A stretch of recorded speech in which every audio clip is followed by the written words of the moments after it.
sign in.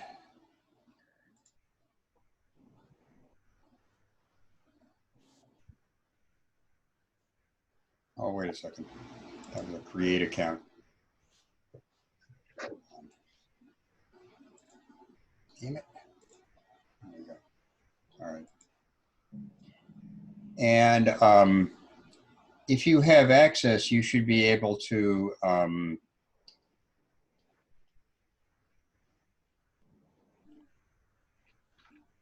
I can't remember if you will see it in your repository list here. Okay. Or if you have to actually go to johnandpdx.rhnetTools. Okay. Okay. And, you know, by putting it in up here. But in any case, you just click on it. And over here, we have, let's see.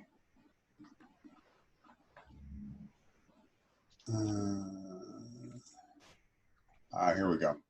So you click on code. Okay. And here's the URL. Right. Okay. And you just click on this little guy here, which copies it to your clipboard. And then, so now we're now done with GitHub, basically. And you fire up your, well, I'm going to do it this way. You fire up your repo, or excuse me, your RStudio, and you go to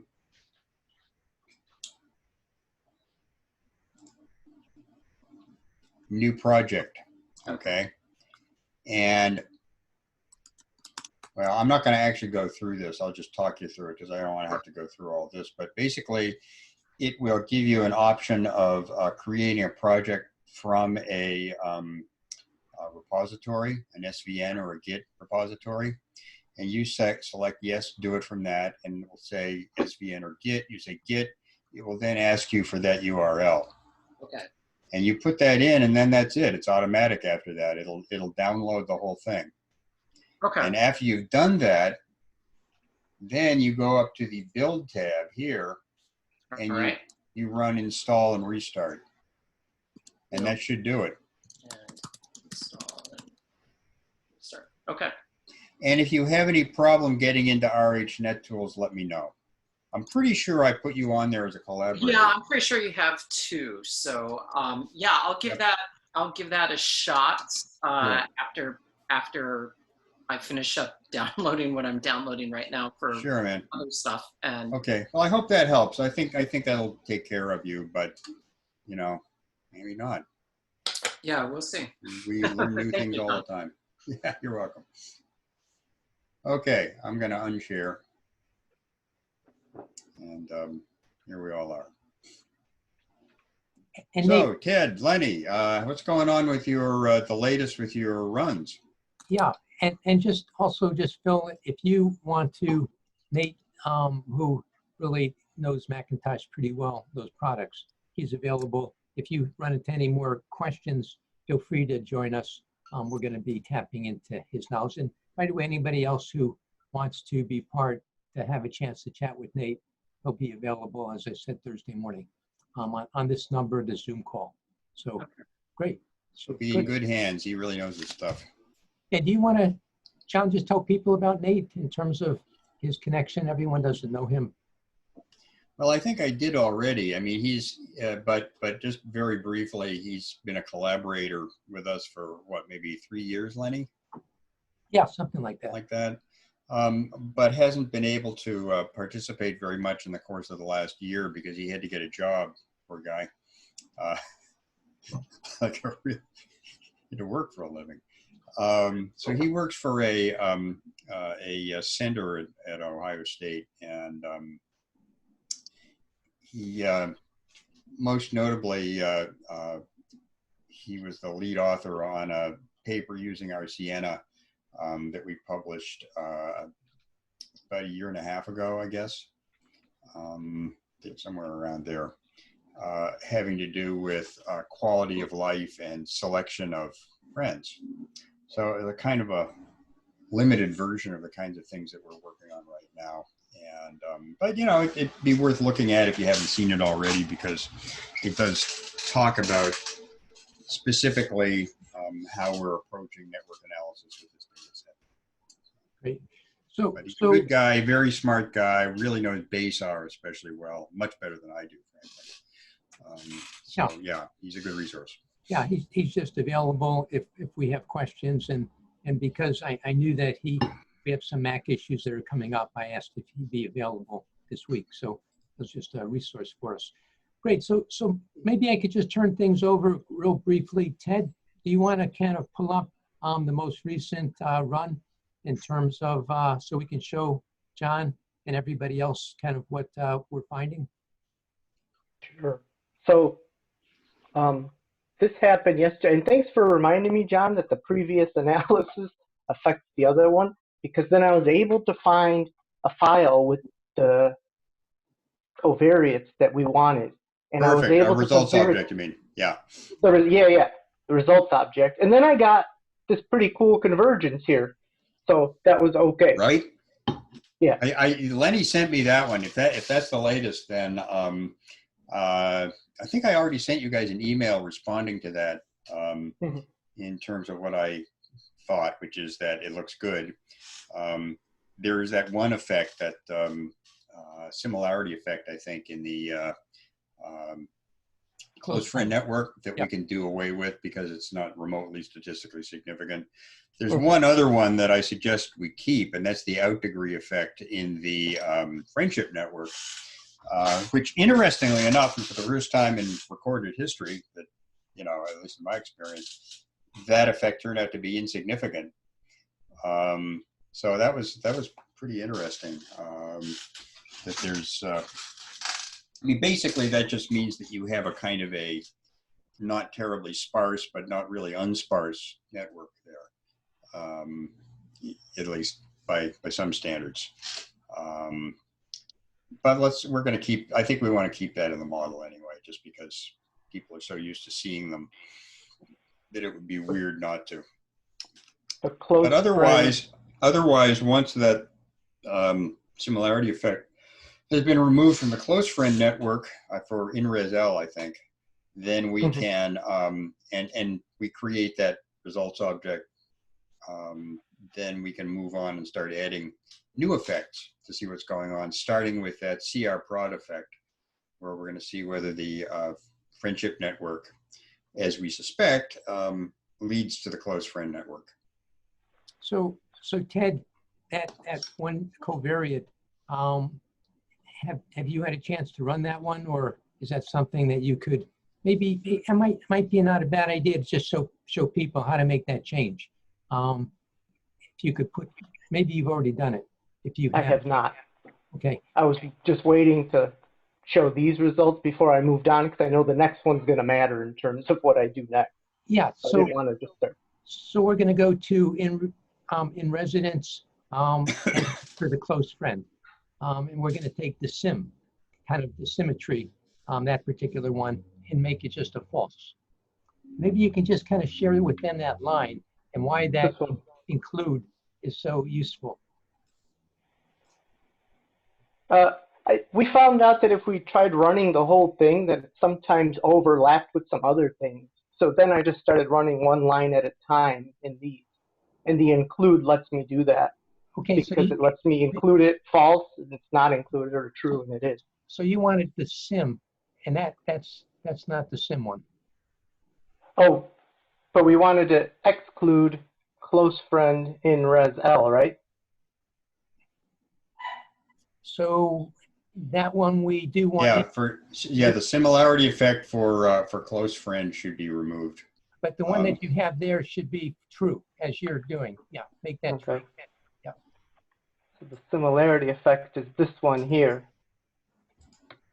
I made that one false. So here's the similarity. Yeah, friend. But I didn't have it for this one. I did the wrong one. Yeah, it's got to be the close this friend. one. Yeah, it'd be cfNet. Name equals cfNet. Yeah, include equals F. Now, John, do you want to tell everybody about running lines as opposed to running the whole chunk kind of difference? Hold on one second. Lenny, let's just, yes, I will happily do that, but let's check and make sure we got rid of that, okay? by going and looking at the effects. So Yep. look at the effects object. Boing. And it's It would have gone. been here. We only know it'd be down there. Yeah, Yeah. where you are now, and it's gone. Great. Okay. By the way, technically speaking, you probably really don't need to rerun this model, but I just think it would be a better idea to do it. The parameters would be a little bit different, maybe. And we'll just fine tune the start values and make them as good as we possibly can. But I think the convergence was so good that the chances of the parameter values changing because you removed an insignificant effect are minimal. So, You know, it's just like if you have in a regression model, if you have an insignificant effect and you take it out, that doesn't usually affect the other parameters in the model because they're not related to the same thing, basically. I'm sorry, Lenny, go ahead. yeah, so let's just start right from the beginning. Convergence, you had indicated had to be about 2.2, 0.25, and if it's less than that, that's good. And actually the convergence for this model that Ted ran is less than 0.2. Tell everybody again exactly why it has to be less than 0.2 for convergence. Well, actually, it's a little overstating the case a little bit to say that is necessary. But for a model that you have confidence in, you know, where you feel like you've actually found a good solution to the fitting the model to the data, it is important. The convergence ratio is just a measure of how well the algorithm, how closely the algorithm can identify the place in the parameter space where all the parameters have their, quote, best fitting values, unquote. If that space is kind of indeterminate, that could indicate that there's something wrong with your model. Which could be a myriad different things. It could be that you're trying to fit a parameter for which there isn't really enough data to get a good estimate.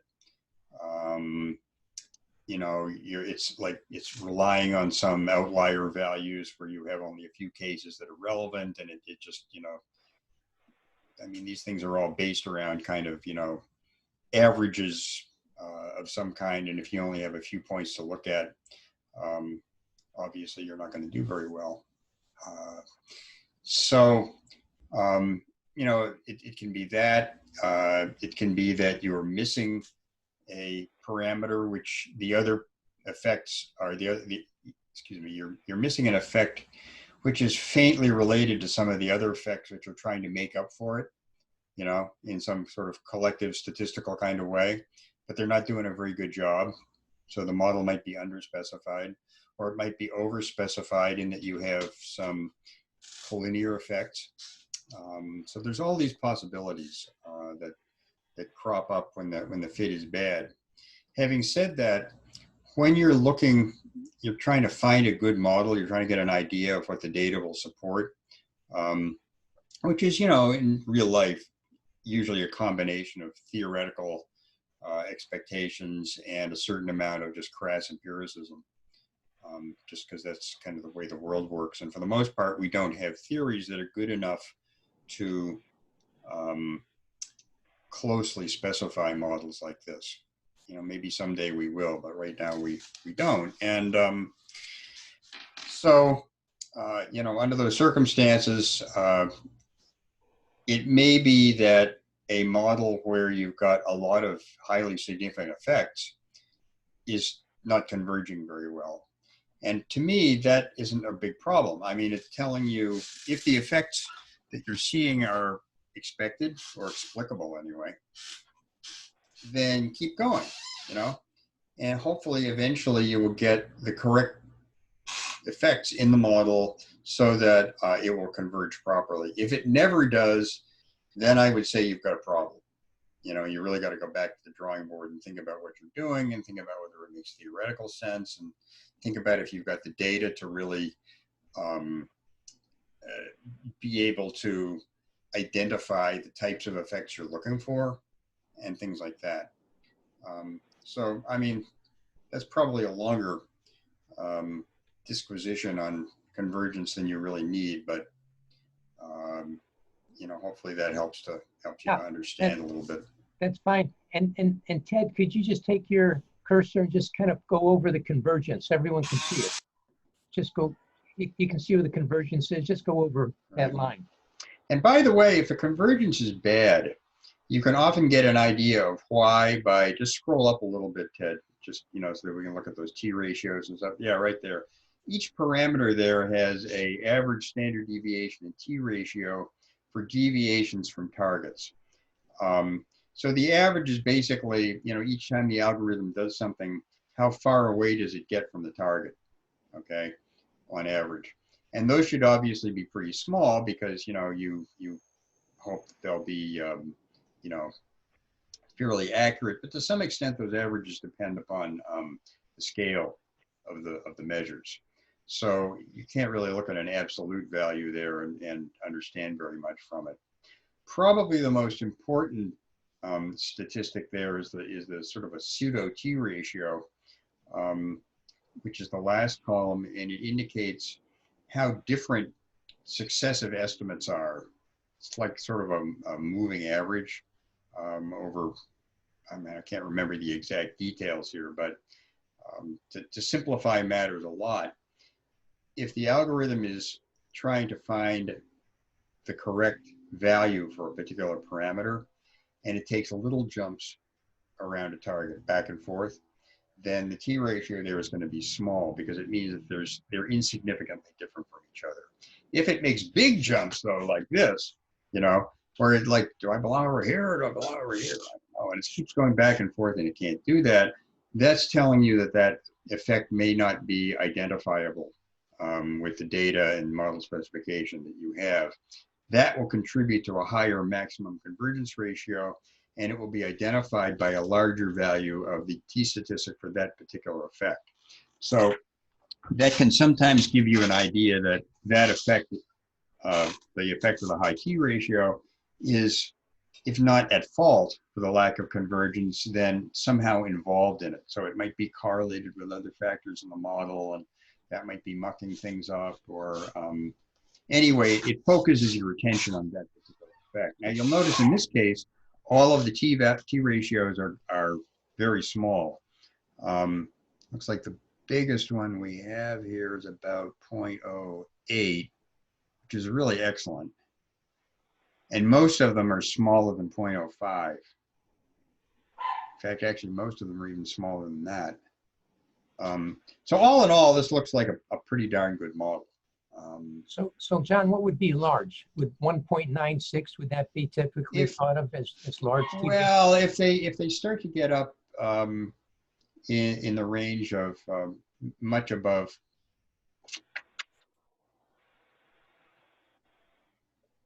if they start to get much above 0.10, that's a problem. 0.10. And you can see, again, none of these are. If a few are, that's okay.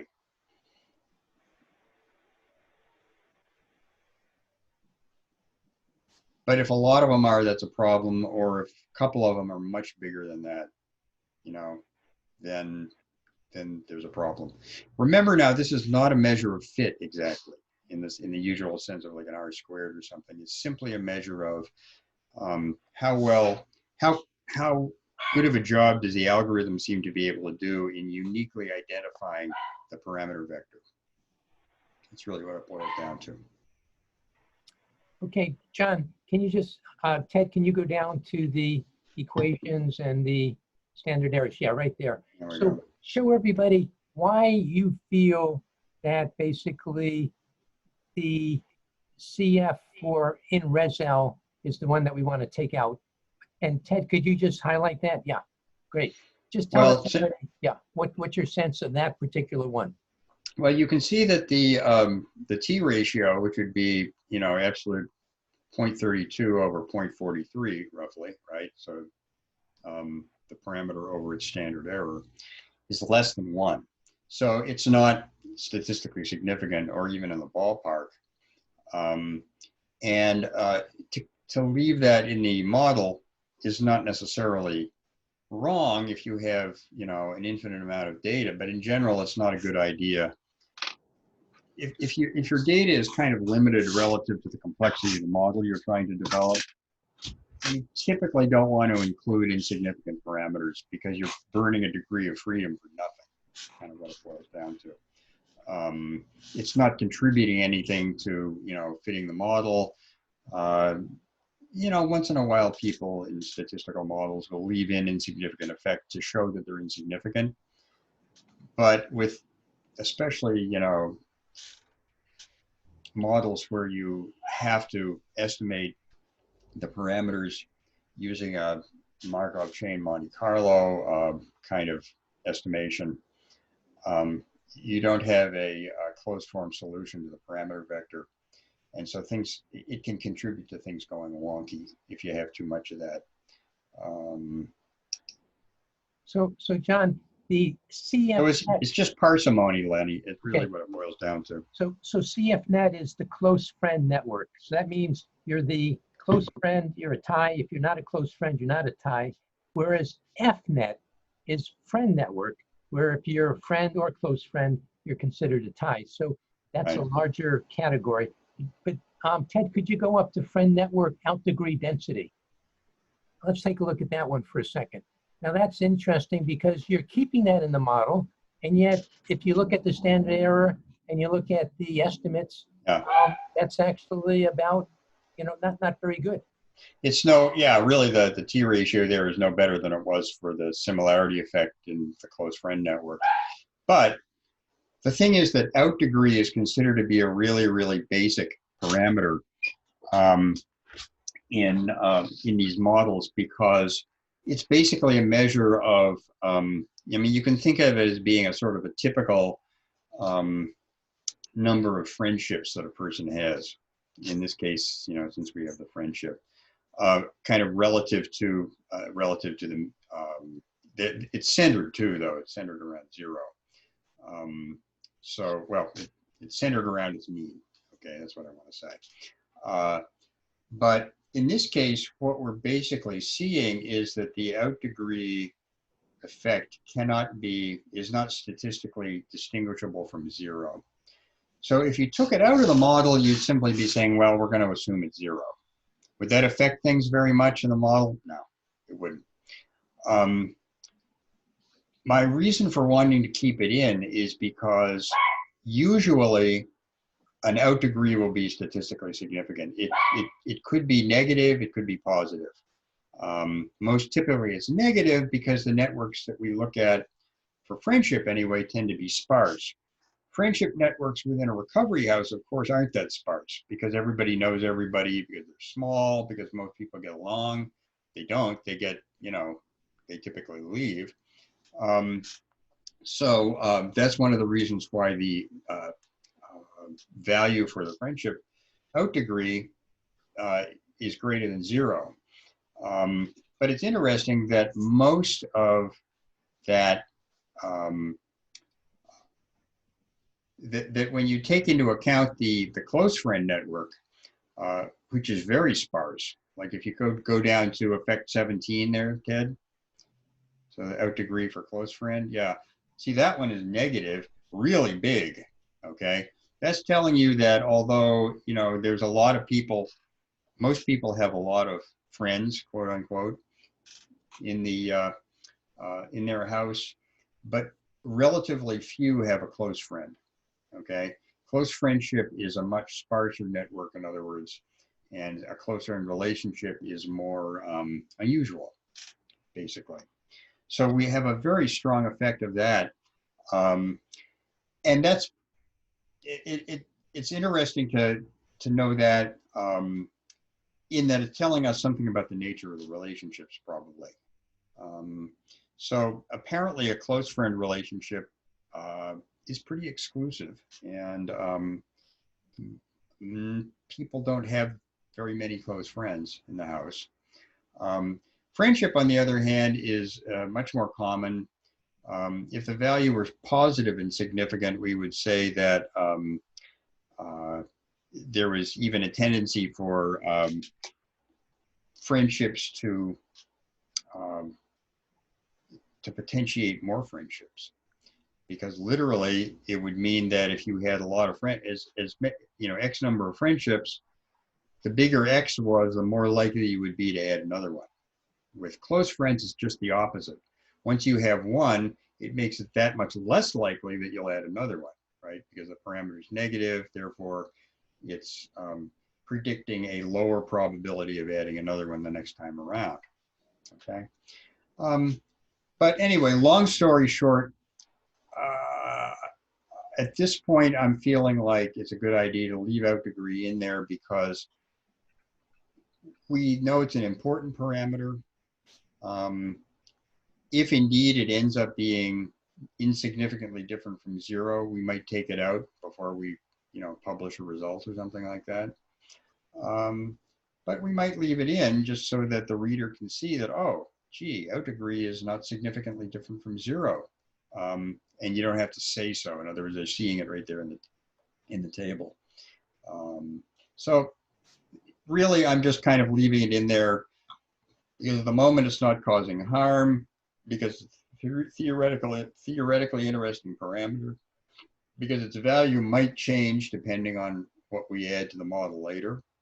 And because other people looking at this model later, if we publish it, might find it interesting to actually see it as part of the model. So John, just that's very helpful. In terms of in res, in other words, how much were you a resident in that house the first time they asked that question? I take it. Like Yeah. how many months you were in that house? So the question is, why would you have both in res ego and in res similarity? Wouldn't there be some overlap between those two variables? Why would you put them both in? Well, in res ego is simply a characteristic of the person who's doing the choosing in this case, all right? So the question that you're really asking when you put an effect like that in the model is, okay, if somebody is, if person A has been in the house longer than person B, is that person more or less likely to have a lot of friendship choices, okay? So if it's positive, then it would mean that there's a positive correlation between the number of out choices and your time in residence. If it's negative, well, it's the opposite. Similarity, however, is a completely different measure. That's a measure of your amount of time in residence relative to somebody that is a candidate for you to choose as a friend. And it asks the question, okay, if I have the same value, the amount of time in the house in residence as this person over here, does that make me more or less likely to choose that person as a friend? You see? So it's conceptually a completely different thing. It's related to the same covariate, right? Amount of time in residence, but a completely different aspect of it. One of them is a so-called monadic variable, that is to say, it only has to do with ego. The other one is dyadic. That is to say, it has to do with me and some potential other person that I might choose. So, does that help? Oh yeah, absolutely. And Yeah. and looking But can I say one other thing? Sure.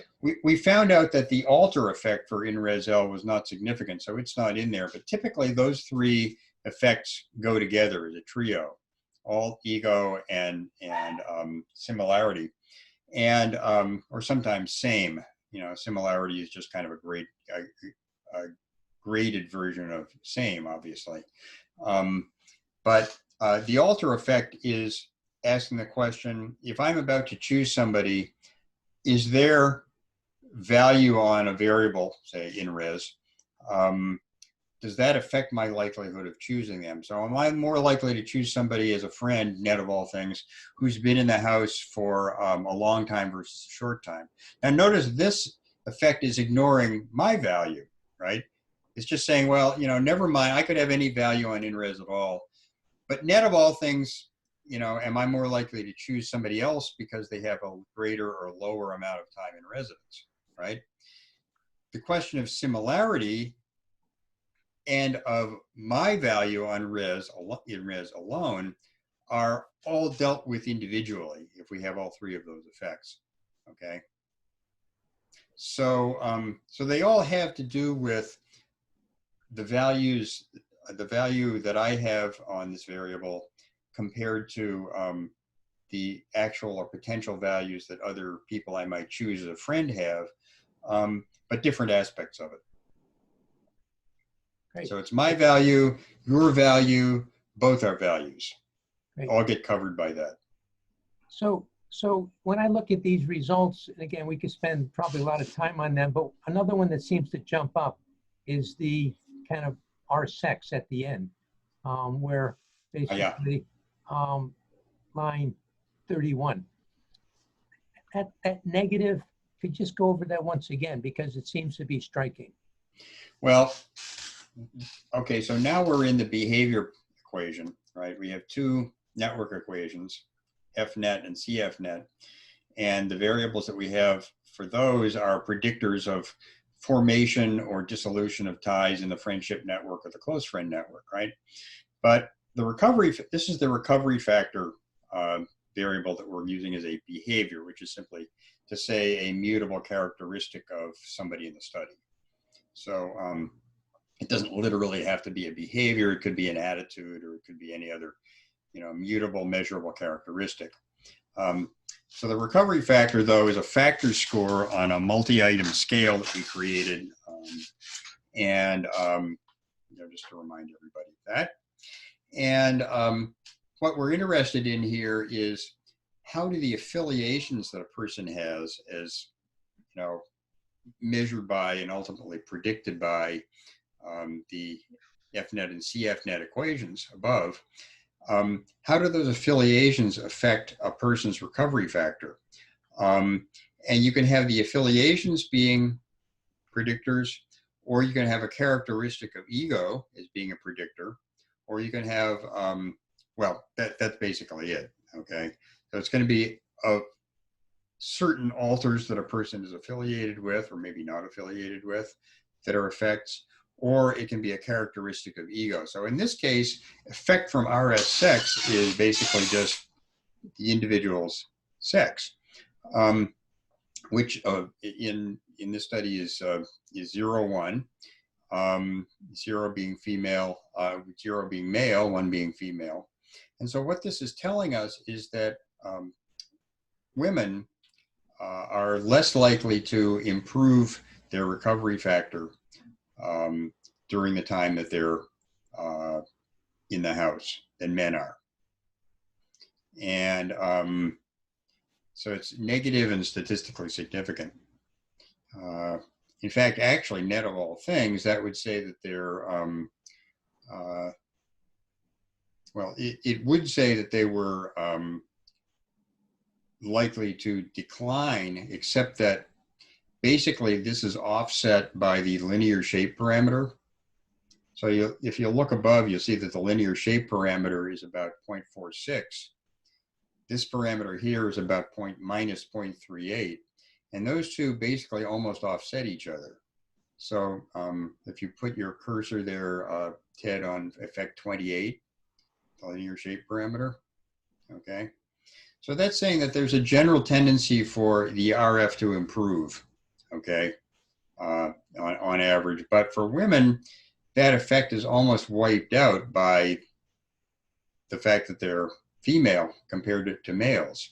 So women, it appears, for some reason, are less likely to improve their recovery factor during the time that they're in the house. And that's an interesting thing. It looks as though it stays kind of stable. So it might be that, for example, a recovery home stay for a female is less about learning how to stay, clean and sober, and more about organizing other aspects of their lives. Okay, maybe getting themselves together in, I don't know, economically, although we do have some economic effects in the recovery factor. But it might be less about some of the other factors that are in the recovery factor, such as, overall quality of life, belief that you can stay sober, things of that nature. this is just speculation, but that is one possible implication of that sex difference. So John, I'm just kind of wondering, we're going to run this model again with taking one of the covariates out, as you suggested. Yep. We'll have that done very soon. I'm wondering if we could take the next step now and just help, maybe we could sort of actually write it, kind of the next kind of analysis. Ted, if you put your run up, we can sort of just show everybody what the next step is going to be, and we can just show everybody. And then once we have that run done, we can just run it today. Yeah, we can do that. Okay, so here's what we want to do. Let's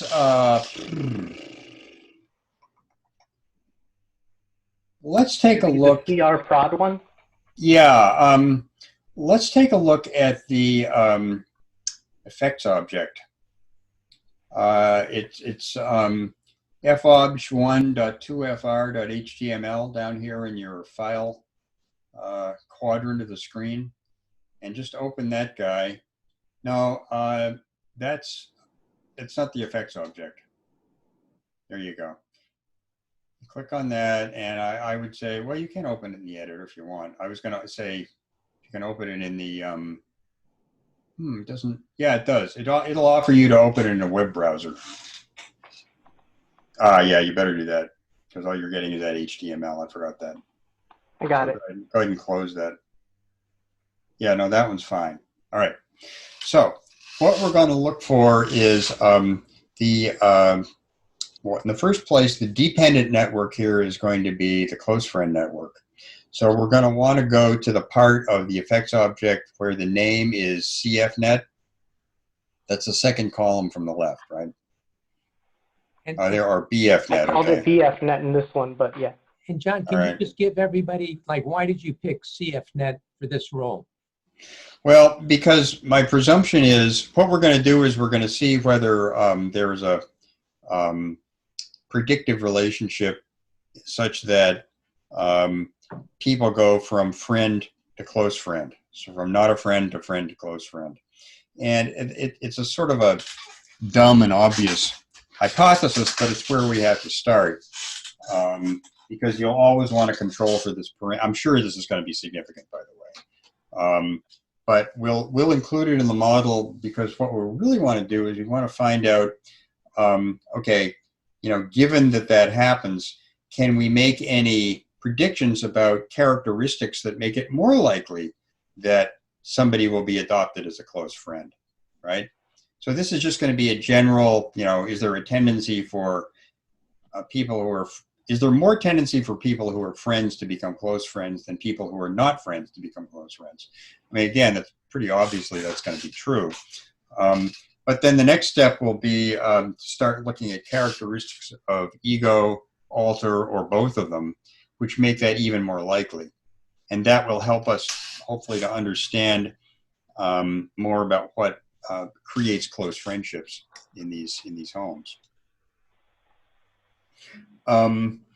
Okay, so, well, it would be better if we could look at the effects object, Ted, for the actual model that we're working on here. You could make another one. By the way, it's a very cool screen. Yeah. So Was you that want to the look Matrix at the or one? something? Yeah. That's what I thought. The Okay. Google background that I got from somewhere.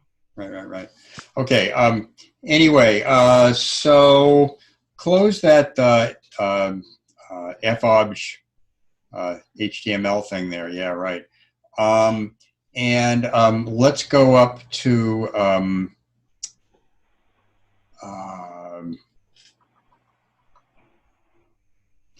where it says Model 1 effects up there in the outline. Remember, the outline is on the script on the left panel. And the outline is that little stuff over there in the right. Yeah, in the gutter there. Yeah. Got it. Okay. So go ahead and click on effects documentation. We'll just run that. We'll recreate it so we can be sure it's right. And now what we want to do is open up that effects object. And so this should have cfNet instead of bfNet.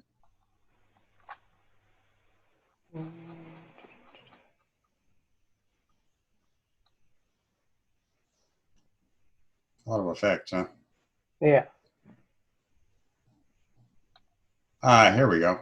All right. So what we're looking for is looking for the CR prod effect, which is in the column that has eval and DAO creation, rate, you know, eval and DAO creation. And DAO?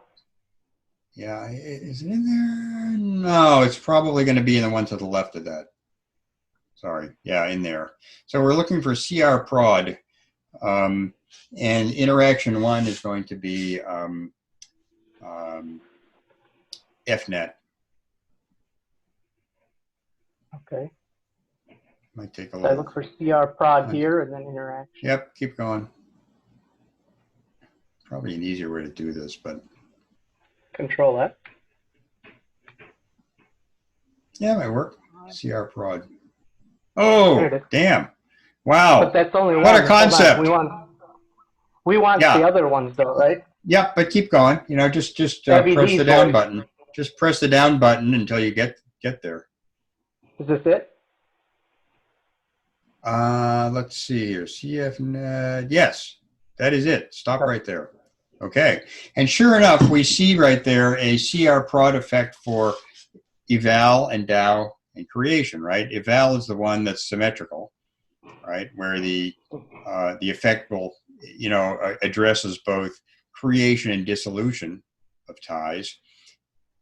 One interesting thing we might want to do at some point is to try to separate those into tie creation and tie dissolution effects, because it might be that that they're different for this particular effect. But what we're going to do is we want to pick out line 3409.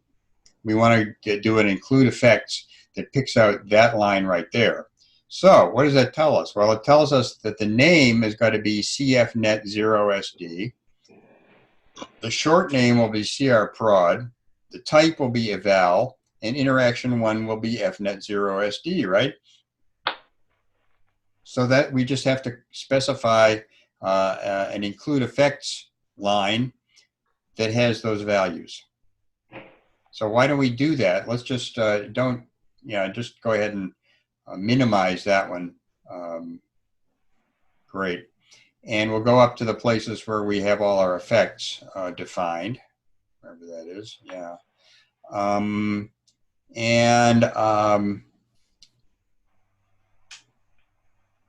It's an effect from, right? So it looked like this line? Well, it's not, no, it's not really an effect from exactly, but yeah, you can put it anywhere you want.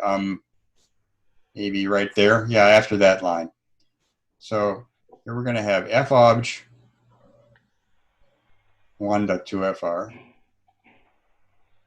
equal is assigned include effects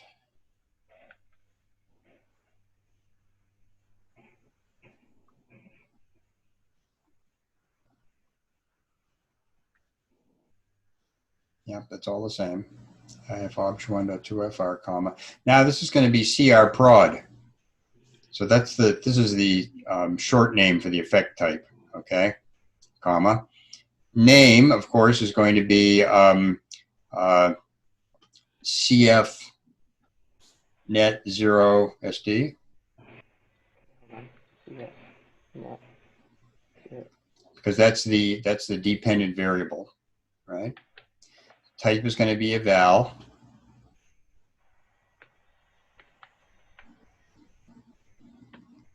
Okay, and then go ahead and click to the next line because you're going to run out of space.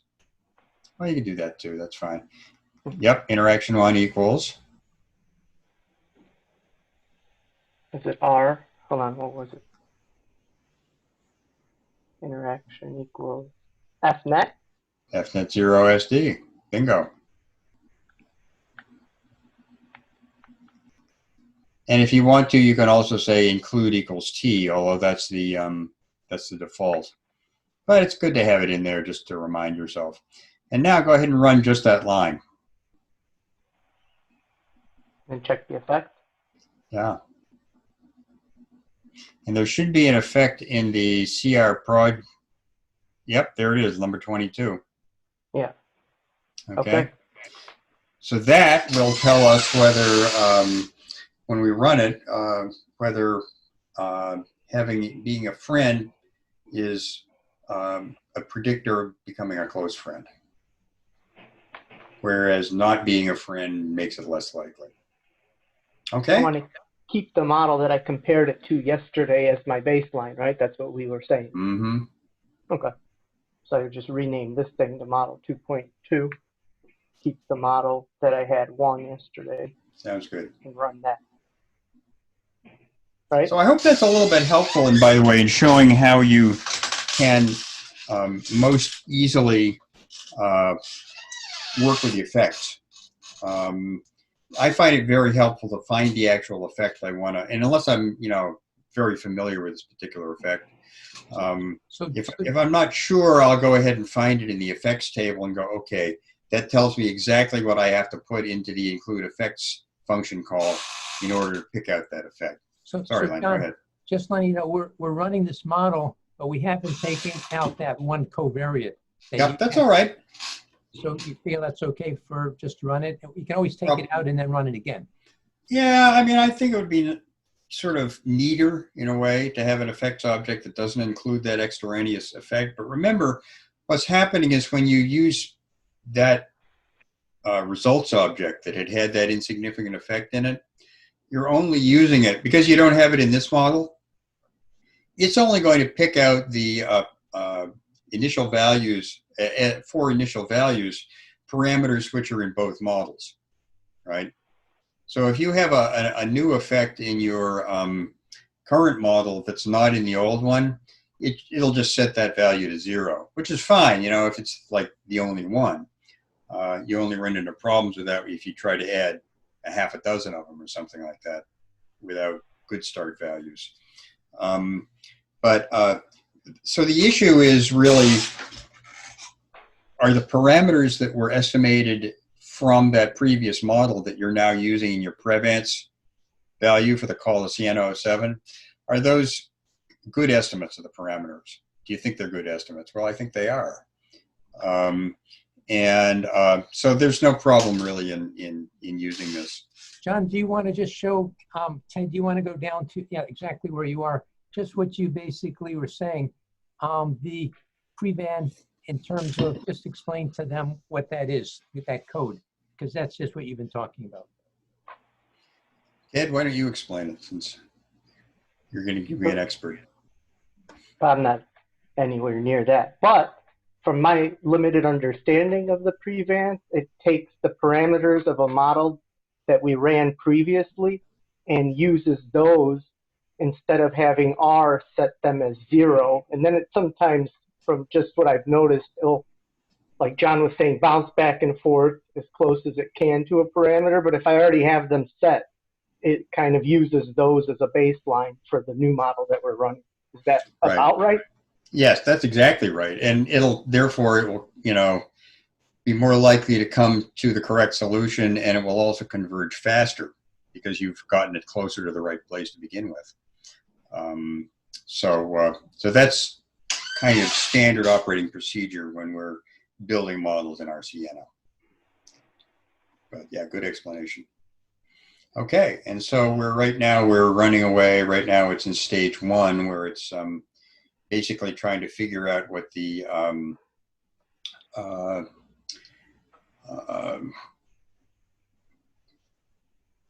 it's trying to figure out what do they call it? The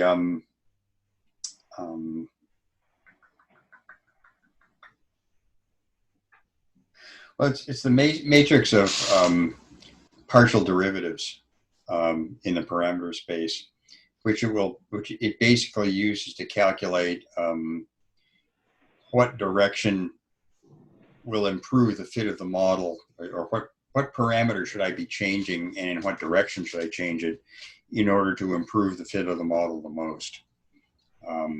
So it's a kind of a description of parameter space surface, if you will. So, And it'll get done. Oh, it's going back and starting again. Do these numbers align with these? Well, the ones on the left are the starting values. Okay, so if you want to know what the starting values are for each of your 30 parameters, there they are. Okay. The deviation values are, what it basically does is it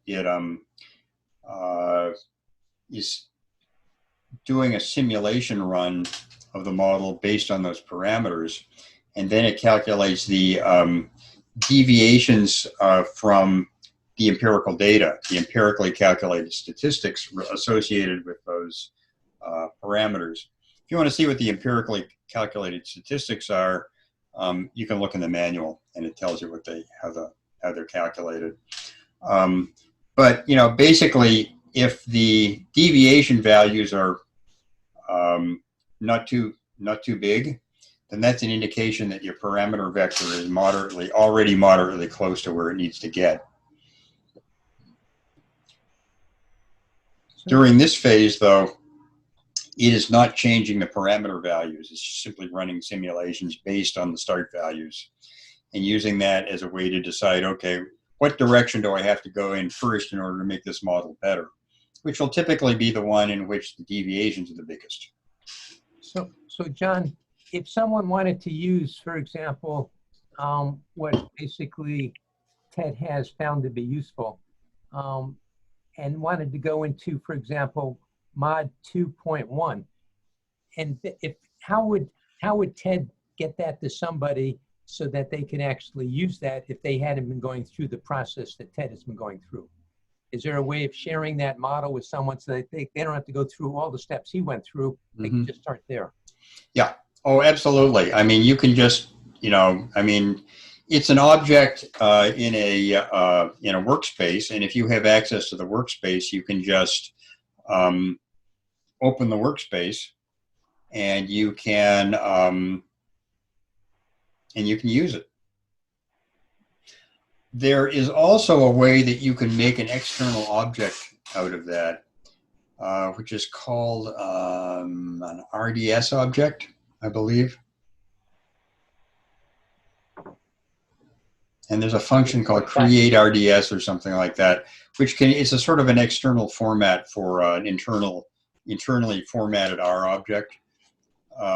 So you can make an RDS object out of it and email it to somebody, that type of thing.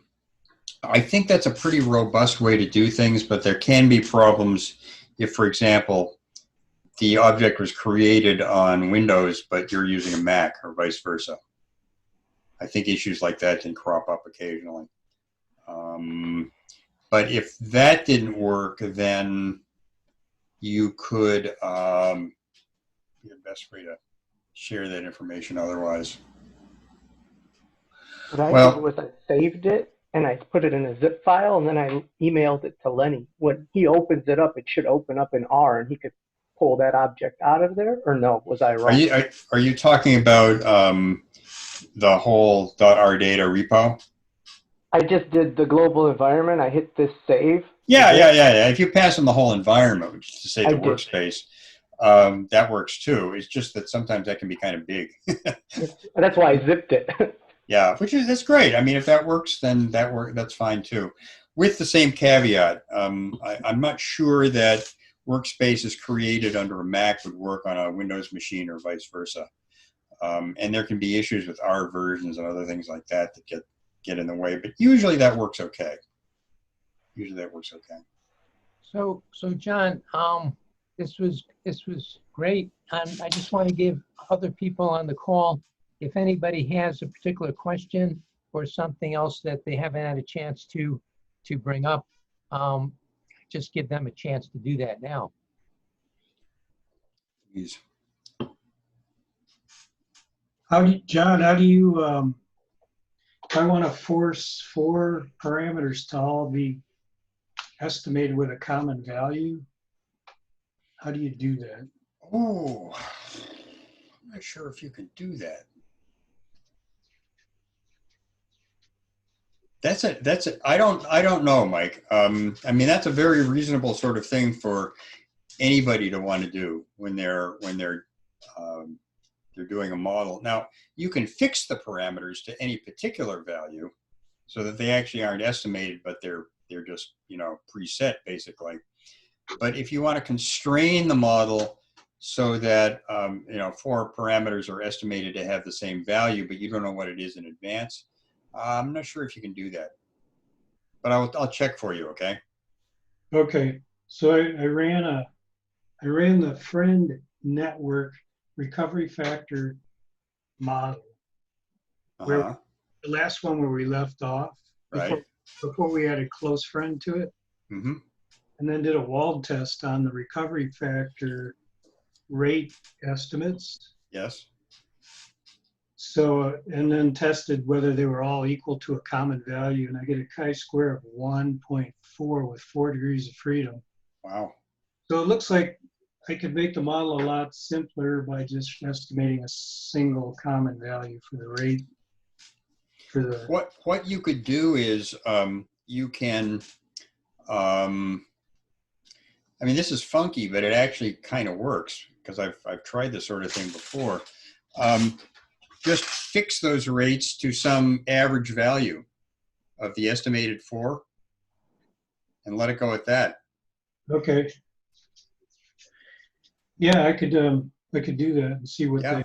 they come out of. Yeah, it'll work. I'm sure it'll work. The rate parameters are really a great example of what we call nuisance parameters in most cases. You know, you have to have them in the model because otherwise the model doesn't know how many changes to simulate. And the number of changes, of course, interacts with a number of the other parameter effects and stuff like that. But if you get them fundamentally in the ballpark of what the data says they should be, the rest of the simulation is going to go just fine. Okay. Yeah, I'll give that a try and see what it does. Okay. Yeah. So you just have to, in the effects, I think you can do this and include effects that you say fixed equals true. I think that's the parameter. You can double check the help text, but I think that's what it is. Great, Mike. It sounds like you're up and running with this now. Doesn't it? Yeah, so I threw 20 cores at the friend network and it ran in about 40 minutes with default start values, and then I put the good ones in and it ran in about 25 minutes. Yeah. Okay, that's a long time. I got to find something else to do. I can't just drink coffee and wait for it, but I was pretty encouraged. Yeah, the problem is though that as the model gets more complicated, the amount of estimation time increases kind of exponentially. Yeah. So yeah, don't get too complacent about the estimation time. I think we got to hit NIH up for a supercomputer so we can plow through this stuff. I tried that once, and they were surprisingly unsympathetic to my plight. We got to come back at them with something related to COVID-19. So. Damn right, I like it. Supercomputer. Mm-hmm. We can put it right in that same room where Ted is. There should be enough room. Got a big high ceiling. You got a big high ceiling. It's good. Yeah. So. Mm-hmm. All right. Okay, folks. Well, thanks again, John. This was really helpful. And as soon as we get this thing run, we'll ship it off to you, and you can give us your thoughts. All right, guys. Hey, great to see everybody, or hear everybody, or just see their names, as the case may be. And everybody, let me know if there's stuff I can help you with, and or save it for Nate. Okay. Maybe. Appreciate it. Thanks, John. Take care, guys. Bye-bye. Bye, everybody. Thanks. Bye.